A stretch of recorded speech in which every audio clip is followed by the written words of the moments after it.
Good morning student. आज हम कौटिल्य के बारे में पढ़ेंगे, जो कि अर्थशास्त्र के बहुत बड़े विद्वान माने जाते हैं। कौटिल्य का अर्थशास्त्र क्या है?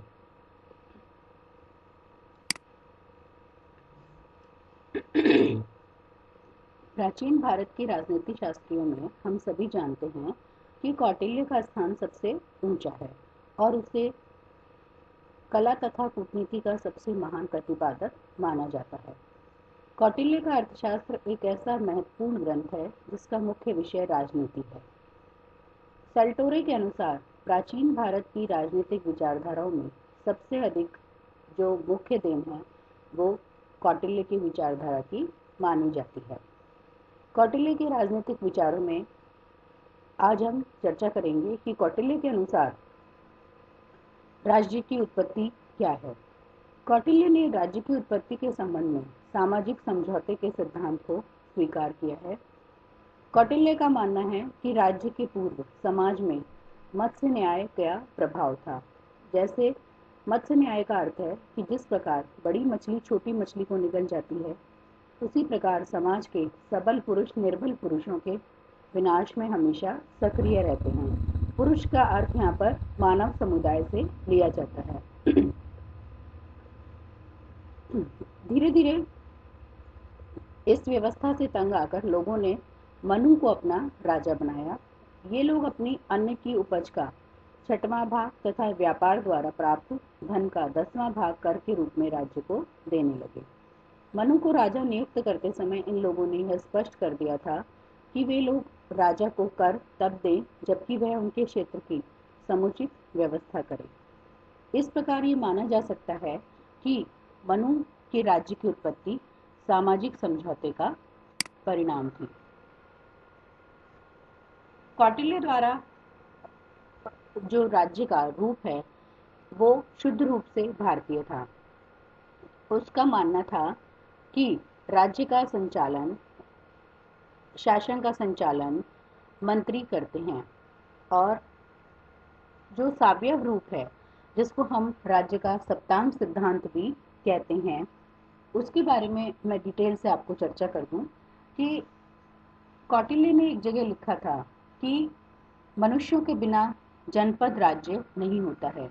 निश्चित भूभाग पर अधिकार राज्य की दूसरी विशेषता मानी जाती है। सावयव का अर्थ है कि राज्य एक शरीर है जिसमें स्वामी, अमात्य, जनपद, दुर्ग, कोष, दंड और मित्र शरीर के प्रमुख अंग माने जाते हैं और ये अंग इस प्रकार मिलकर काम करते हैं जैसे कि शरीर में रक्त धमनियों में प्रभावित होता है तो शरीर सुचारू रूप से चलता है। यदि ये रक्त प्रवाह रुक जाएगा तो शरीर निष्प्राण हो जाएगा। ठीक इसी प्रकार यदि राज्य का कोई भी अंग ठीक ढंग से कार्य नहीं करता है तो राज्य का उत्थान रुक जाएगा। इन्हें राज्य के सप्तांग सिद्धांत कहते हैं। राजा यानी कि संप्रभु माना जाता है। संपूर्ण राज्य की सफलता राजा की राजनीति पर निर्भर करती है।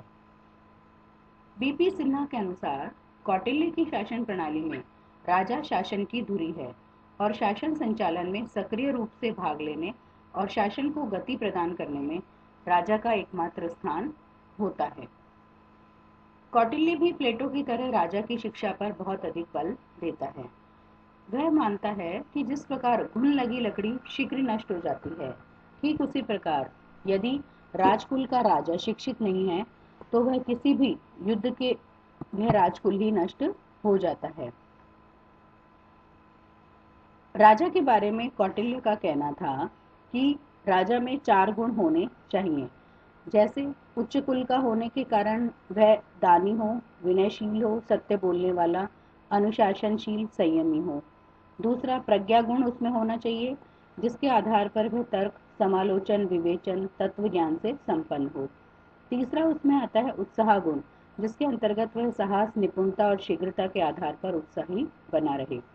चौथा आता है आत्मसंपद गुण अर्थात संयम, त्याग, संधि, काम, क्रोध और हंसमुख होने के कारण लोग उसकी ओर आकर्षित हों।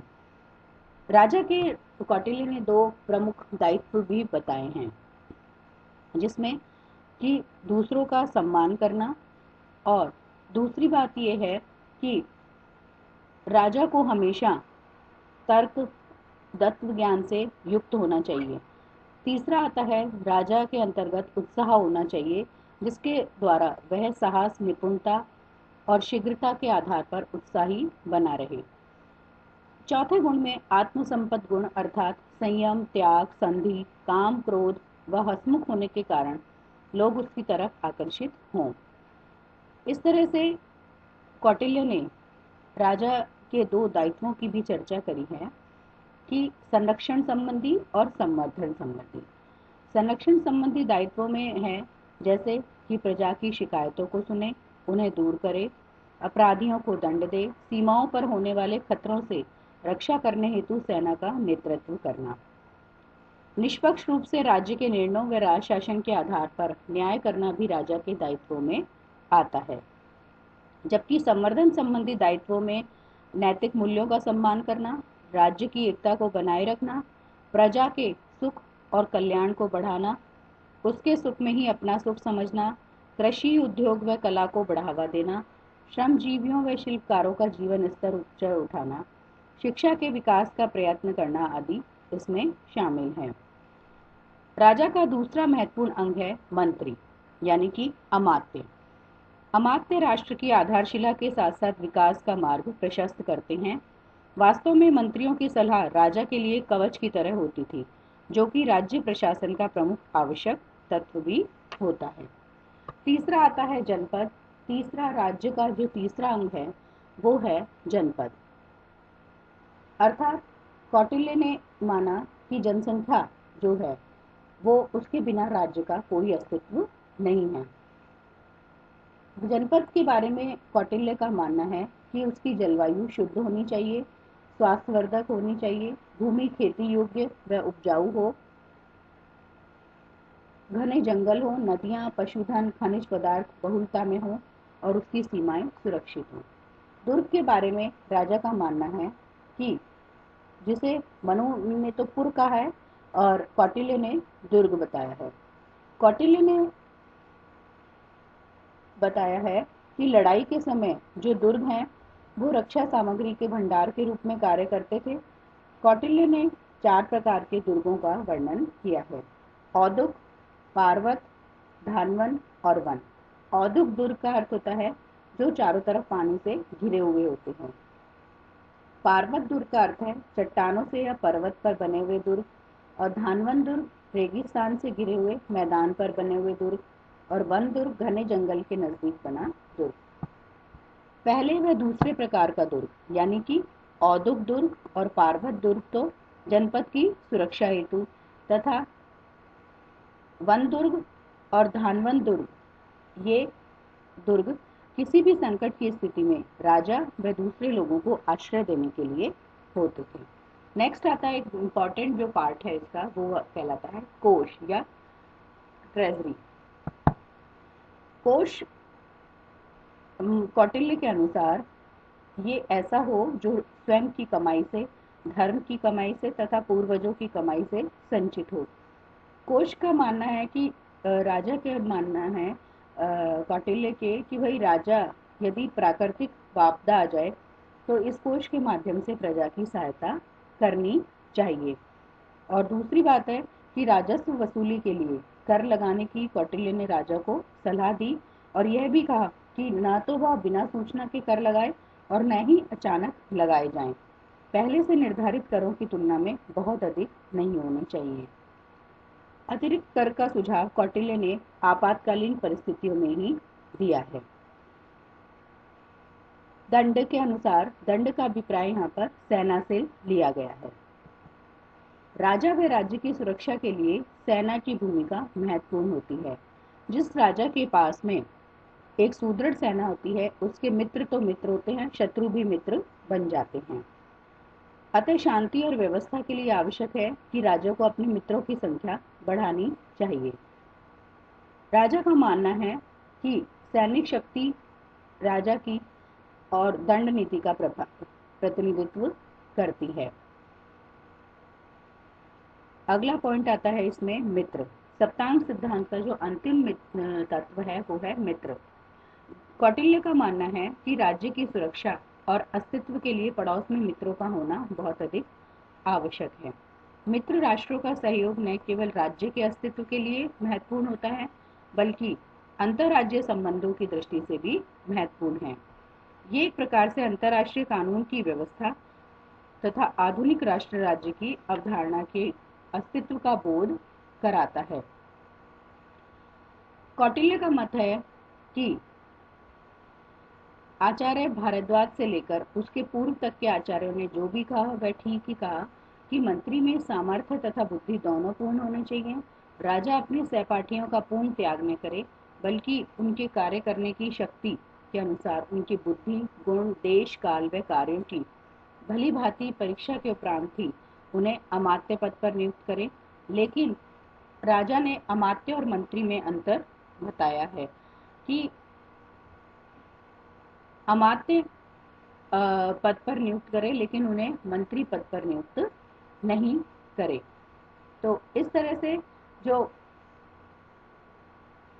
राजा ने कौटिल्य ने सावयव स्वरूप के बारे में चर्चा करी, जिसमें कि हम उसको सप्तांग सिद्धांत भी कहते हैं। कौटिल्य हम सभी जानते हैं कि राजतंत्र का पोषक था और वह मानता था कि प्रजा में स्वामी शक्ति की स्थापना की जा सकती है। राज्य के बारे में कौटिल्य ने अलग अलग दृष्टिकोण रखे हैं। कौटिल्य का मानना था कि राज्य का उद्देश्य केवल पुलिस राज्य नहीं है, अर्थात राज्य केवल शांति व्यवस्था और सुरक्षा बनाए रखना ही अपना कार्य नहीं समझता था। राज्य का उद्देश्य व्यक्ति को उसके पूर्ण विकास में पूरी तरह सहायता देना है। अच्छा राज्य स्वस्थ और सुदृढ़ अर्थव्यवस्था पर आधारित होता है। राज्य का भूमि क्षेत्र इतना हो कि वह निवासियों की आवश्यकताओं की पूर्ति कर सके और उनकी शत्रुओं से भी रक्षा कर सके। कौटिल्य के अनुसार राज्य का कार्यक्षेत्र विस्तृत होना चाहिए। अच्छे राज्य का आधार सुदृढ़ अर्थव्यवस्था है जिसमें उसके निवासी अपने जीवन के लक्ष्यों को पूरा कर सके। सप्तांग सिद्धांत की हम चर्चा कर चुके हैं और सप्तांग सिद्धांत में कि कौटिल्य का मानना है कि यदि राजा उद्यमी और उत्थानशील होता है तो प्रजा में भी ऐसे ही गुण आ जाते हैं। यदि राजा प्रमादी होता है तो प्रजा में भी ऐसे ही हो जाती है। अतः क्या होता है कि राजा ही इसका केंद्र बिंदु होता है। कौटिल्य ने राजा के गुणों पर बहुत अधिक बल दिया है। वह अपने राजा को केवल सत्ता उपयोग करने वाले व्यक्ति के रूप में नहीं देखना चाहता है। उसने राजा को कुलीन धर्म की मर्यादा रखने वाला, कृतज्ञ, दृढ़ निश्चयी, विचारशील, सत्यवादी, आदरशील, विवेकपूर्ण, दूरदर्शी तथा युद्ध में चतुर होना माना गया है। राजा के कर्तव्यों का वर्णन करते हुए कौटिल्य ने बताया है कि प्रजा के सुख में राजा का सुख है, प्रजा के हित में ही राजा का हित है। राजा के लिए प्रजा के सुख से भिन्न अपना कोई भी सुख नहीं है। राजा और प्रजा में पिता और पुत्र का संबंध होना चाहिए। जैसे पिता पुत्र का ध्यान रखता है वैसे ही राजा के द्वारा प्रजा का ध्यान रखा जाना चाहिए। राजा के मुख्य कर्तव्य हैं कि वर्णाश्रम धर्म को बनाए रखना, सभी प्राणियों को अपने धर्म से विचलित नहीं होने देना, क्योंकि जिस राजा की प्रजा यदि वर्ण और आश्रम के नियमों का पालन करती है तो वह सदा प्रसन्न रहती है, उसका कभी भी नाश नहीं होता है। दूसरी बात है कि राजा का जो दूसरा महत्वपूर्ण कार्य है वो दंड की व्यवस्था करना है। दंड वह साधन है जो अप्राप्त को प्राप्त कराता है, उसकी रक्षा करता है, रक्षित वस्तुओं को बढ़ाता है, बढ़ी हुई वस्तुओं को लोगों में वितरित करता है। यदि दंड का उचित उपयोग नहीं होता है तो बलवान मनुष्य निर्बल को ऐसे ही खा जाता है, जैसा बड़ी मछली छोटी मछली को। आय व्यय संबंधी कर्तव्य में राजा को आय व्यय का हिसाब पूरा प्रबंध रखना चाहिए और ये कार्य उसे समानता के द्वारा किया जाना चाहिए। श्रेष्ठ व्यक्तियों की नियुक्ति की जानी चाहिए। राजा को यथाशक्ति दान देना चाहिए। वृद्ध अनाथ, गरीब, असहाय लोगों के पालन पोषण की व्यवस्था करनी चाहिए। राजा का मुख्य कार्य युद्ध करना है और इसमें उसने जो विजिगीषु राजा की चर्चा करी है, जिसका उद्देश्य निरंतर नई भूमि प्राप्त कर अपने क्षेत्र में वृद्धि करना है। कौटिल्य राज्य की सभी आर्थिक और अन्य संस्थाओं की जो महत्वता है इसी मापदंड से सुनिश्चित करता है कि ये राज्य को किस सीमा तक युद्ध के लिए तैयार करती है। कौटिल्य ने अपने ग्रंथ अर्थशास्त्र में राजा के लिए मंत्री परिषद की आवश्यकता पर बहुत बल दिया है।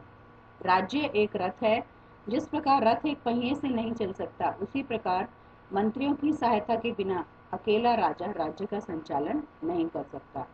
अतः राजा के लिए उचित है कि वह योग्य मंत्री रखे और उनके परामर्श पर उचित ध्यान दे।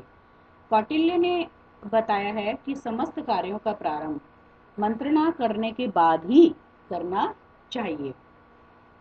आपस में मंत्री परिषद से मिलकर ही राजा को अपने निर्णय करने चाहिए। और कई बार ऐसा होता है कि यदि मंत्रणा सही साबित नहीं हो तो राजा को स्वयं विवेक का इस्तेमाल करना चाहिए। कौटिल्य के विचारों के जो महत्व है वो हम सभी जानते हैं कि कौटिल्य के विचार भारत को एकता के सूत्र में बांधते हैं। कौटिल्य को भारत का मैकियावेली कहा जाता है।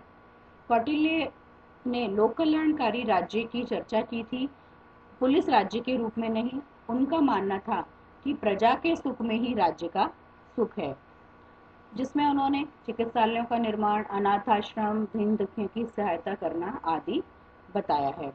एक और बात इम्पोर्टेंट है इसमें कि धर्मनिरपेक्षता के जनक। हालांकि कौटिल्य वर्ण व्यवस्था का समर्थन करते हैं और राजा को धर्म के अनुसार चलने की बात करते हैं, परंतु उनका मानना है कि कौटिल्य जो है वो ये मानते हैं कि पुरोहित को राज्य में स्थान मिलना चाहिए, परंतु वो उसे राज्य के आवश्यक अंग के रूप में स्थान नहीं देते हैं।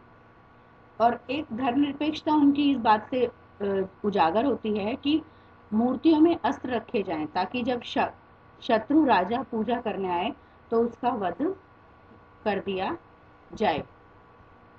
राजनीति शास्त्र को पृथक शास्त्र माना गया है और उन्होंने नियोजित अर्थव्यवस्था के जनक के रूप में कौटिल्य को देखा जा सकता है। कौटिल्य का मानना है कि राज्य शक्ति का राजा को ज्यादा से ज्यादा संग्रह करना चाहिए। एक और बात उन्होंने कही कि धर्म और राजनीति को अलग अलग माना जाना चाहिए। उनका कहना था कि धर्मशास्त्र का धर्मानुकूल राजकीय शासन के साथ विरोध हो तो वहां राजकीय शासन को प्रमाणिक मानना चाहिए, ना कि धर्म भीरू हो जाना चाहिए। कौटिल्य ने धर्म को राजनीति से अलग ही नहीं माना, बल्कि धर्म को राजनीति से निम्न श्रेणी का मानते हुए ये बताया है कि संपूर्ण सांसारिक जीवन राजनीति पर आधारित है। इसलिए माना जा सकता है कि कौटिल्य भारतीय राजनीतिक चिंतन के वे नक्षत्र हैं। उनका ग्रंथ अर्थशास्त्र राजनीति, अर्थशास्त्र तथा नीति शास्त्र का एक अद्वितीय संग्रह माना जाता है। कौटिल्य ने अपने ग्रंथ अर्थशास्त्र के बारे में खुद लिखा है कि पृथ्वी को प्राप्त की रक्षा करने के लिए जितने अर्थशास्त्र प्राचीन आचार्यों ने लिखे हैं, प्राय उन सबको संग्रहित करके ये एक अर्थशास्त्र बनाया गया है। आशा है ये वीडियो आपको पसंद आया होगा। धन्यवाद।